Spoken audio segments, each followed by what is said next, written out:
My name is Carol Forsloff, and I'm a journalist.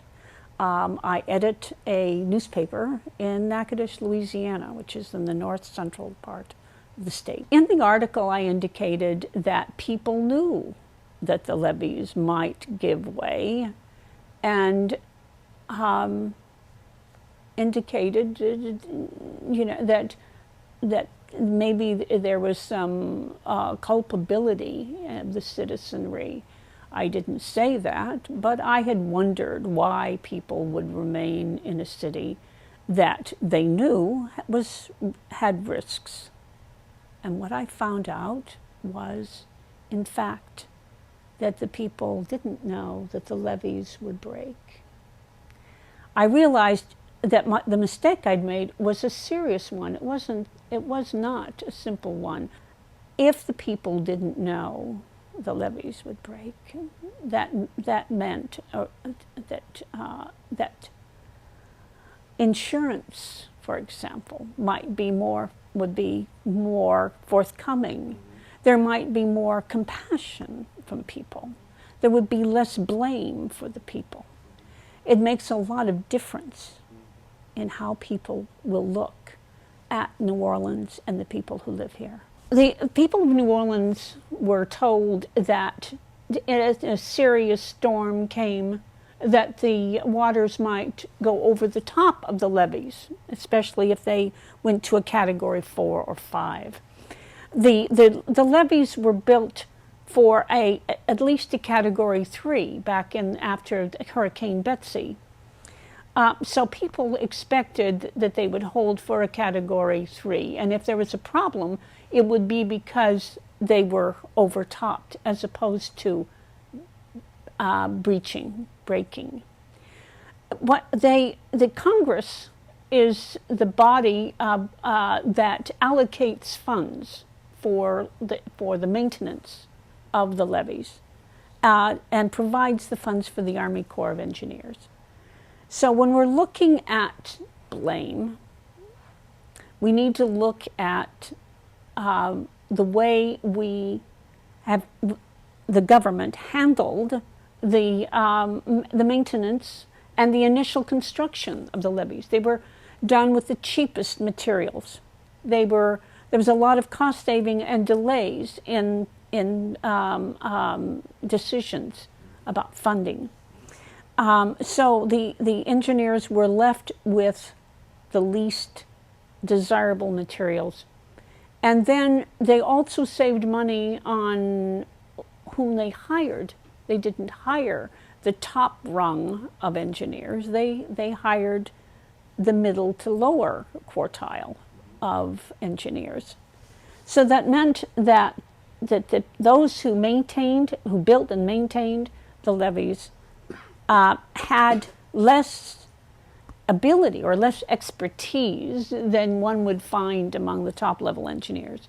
And then the inadequate materials meant that they were not constructed to meet the promises that were made after Hurricane Betsy. They didn't have the strength even for a Category 3. And people didn't know that.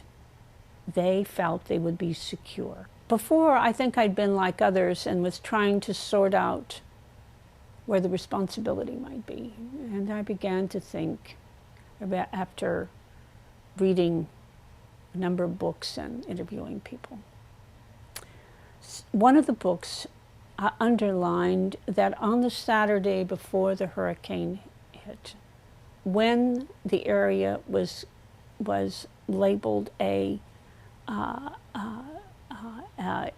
potentially disaster zone.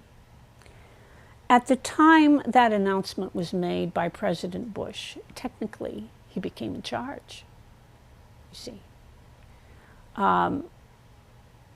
That's really where the buck stops.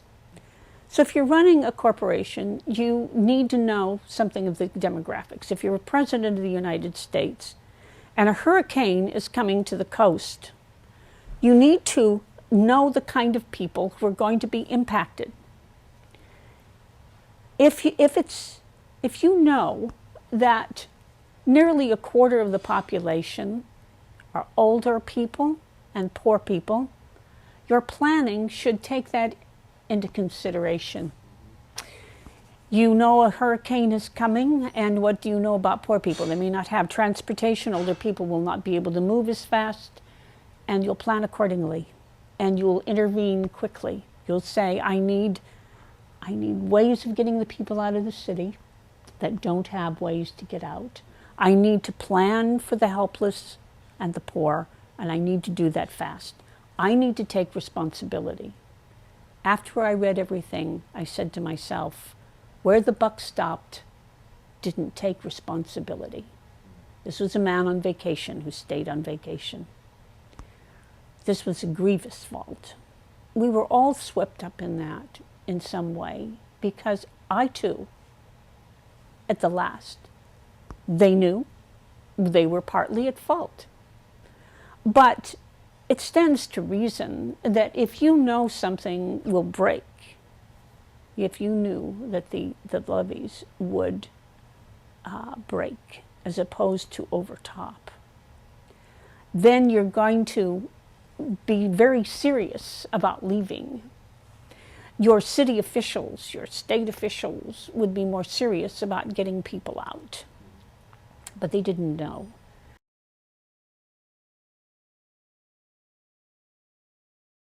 I spoke with several people about the aftermath, and one of them spoke to me off the record, and I need to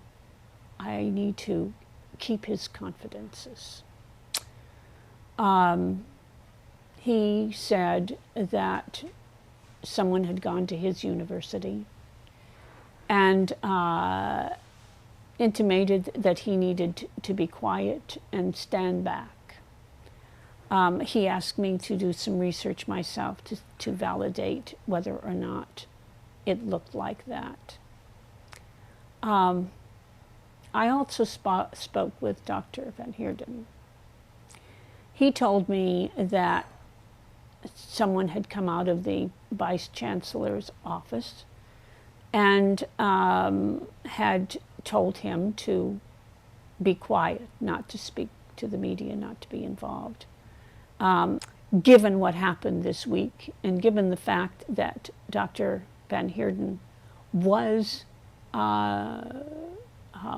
raising the flag and saying we need to take a second look at this, I see something wrong, there have been problems here, and that he was terminated. This communicates to me that what the gentleman told me was indeed correct. We need to have a serious investigation of everything, because I'm a journalist, not a forensic investigator for the levees. I didn't go out and take pictures of them to determine before and after. But somebody needs to do that. We need to value those people who tried, like the man whose job was terminated this week. We need to bring everyone together at the table. And the reason we do is because we could have another calamity, and we need to properly prepare. Not just New Orleans, but any place in the country. We should learn the lesson for proper planning, and recognize that we need to hold accountable those people who didn't do their jobs, so that it doesn't happen again.